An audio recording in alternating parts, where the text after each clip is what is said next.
my colleague, chairmen of the regional branches, ladies and gentlemen.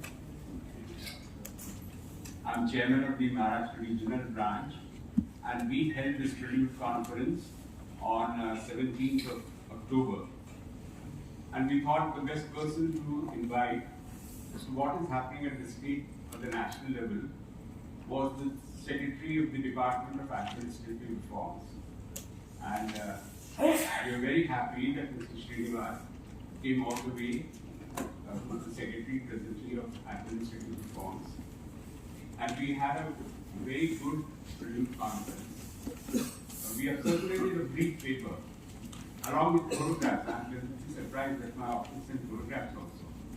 So my request is that to the DG Saab and to Mr. Amitabh, that the detailed presentations that were made may also be made available on a website so that we can, those who want to know more about it can. Initially we discussed a very elaborate paper which has been prepared by Dr. Manand Vivedi, and I must compliment him for a very good paper that he has presented.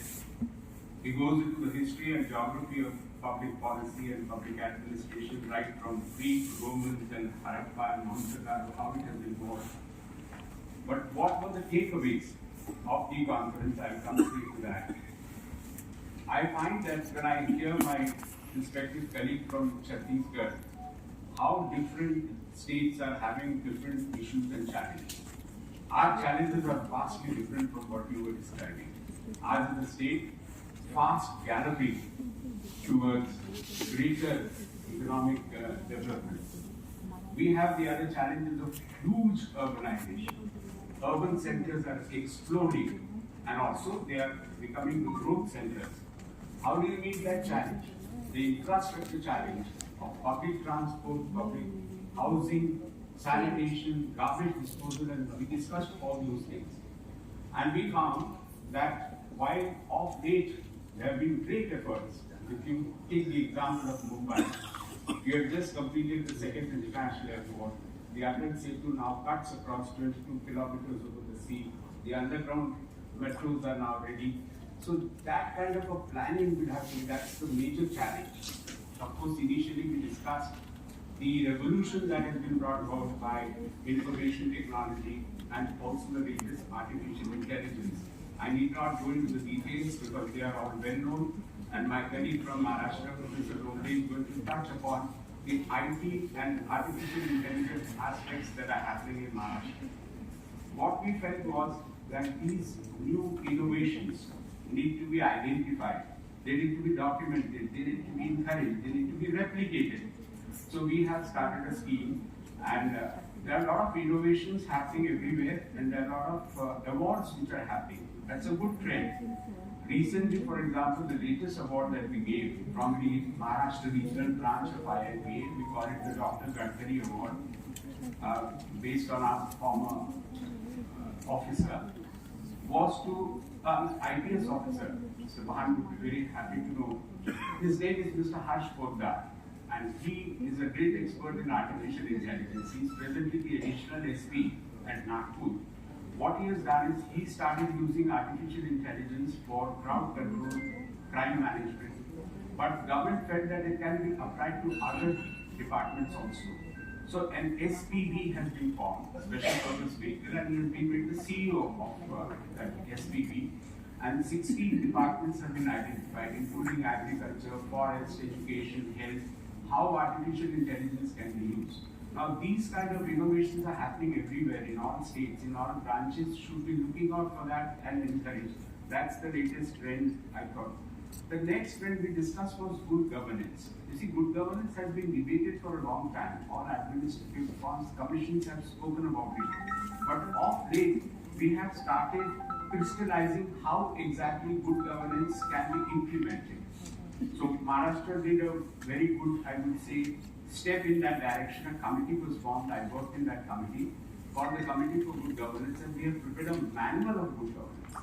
See, the office staff and the people who are working in public administration, वो कहते हैं साहब आप lecture तो बहुत अच्छा देते हैं, आप फिलॉसफी बताते हैं, हमें करना क्या है ये बताइए आप.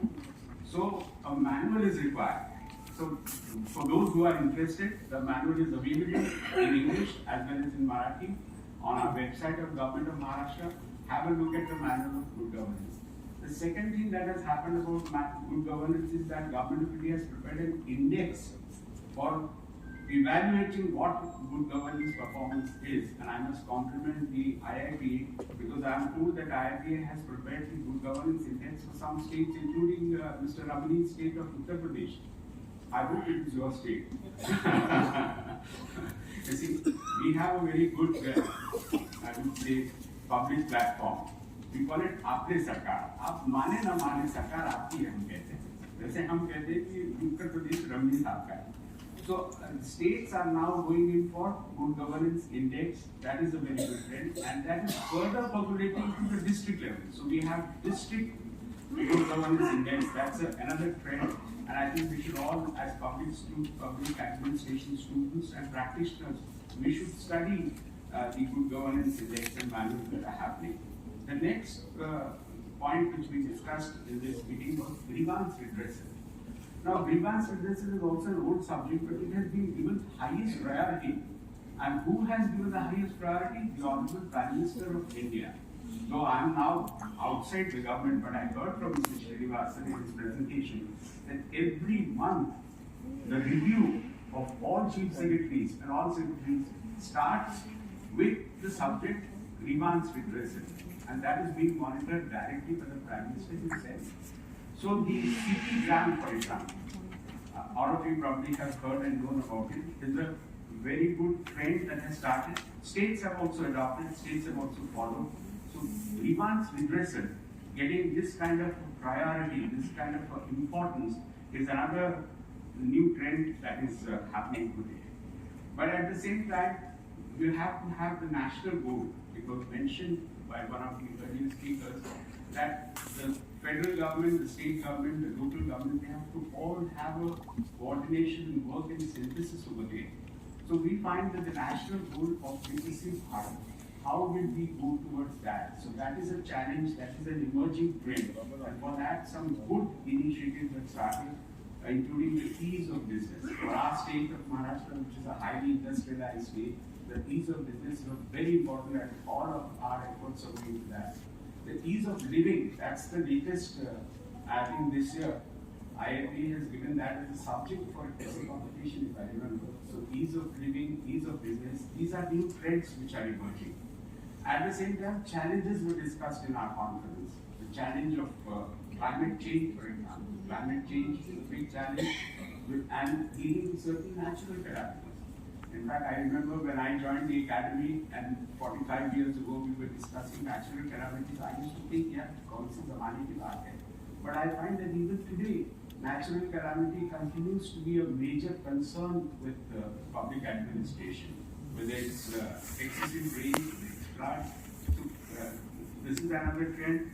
The agrarian crisis is also something which we will discuss. Is another important trend that has emerged, and how do we face those challenges? In rural areas, we find the challenges not only of agrarian crisis, but also of drinking water, education, all these challenges we were discussing. We discussed a lot about training as an important trend which has emerged, because now Mission Karma Yogi gives a great importance to training.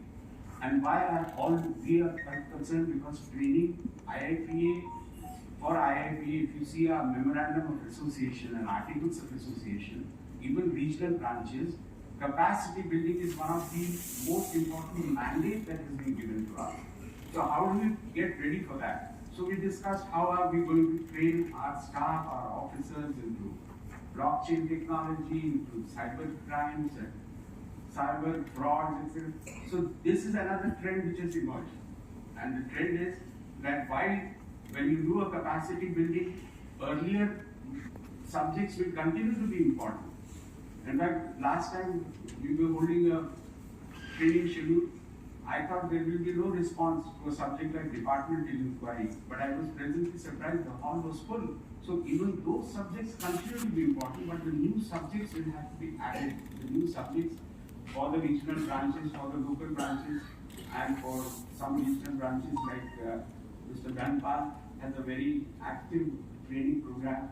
We'll have to be now tuned to these new subjects. This is what we discussed over there, and I think the citizen-centric administration, I think this is also a buzzword now, but we all discussed how a revolution has happened because of the right to services acts which have been adopted by most of the states. I think now almost 30 states have adopted it. And this digital divide, sir, which you spoke, we also had a problem. And I'm sure that statesmen have also done. We have more than 40,000 centers now. For those who have still having a digital problem, see, there are two options. One, the younger generation doesn't need any assistance. They are all paperless. They feel frightened with papers. But we feel very nervous if there are no papers. That is, without paper, they chali nahi sakta. So for the digital divide, I would suggest that the centers, we call them after Sarkar, we may call it by different names, which are all outsourced and which are run by private entrepreneurs. They can be very good ways of handling it. And the last point I would like to mention is that I would like to thank the DG and all our colleagues, and the paper that has been circulated is very good. Please go through the paper. I must say that I also learned certain things for the first time. I didn't know that the word administration actually came from Latin words called ad and minister, which means to serve the people. And I think if we have understood that origin of the word, we will be able to see things in a better light and better perspective. All the best. Thank you.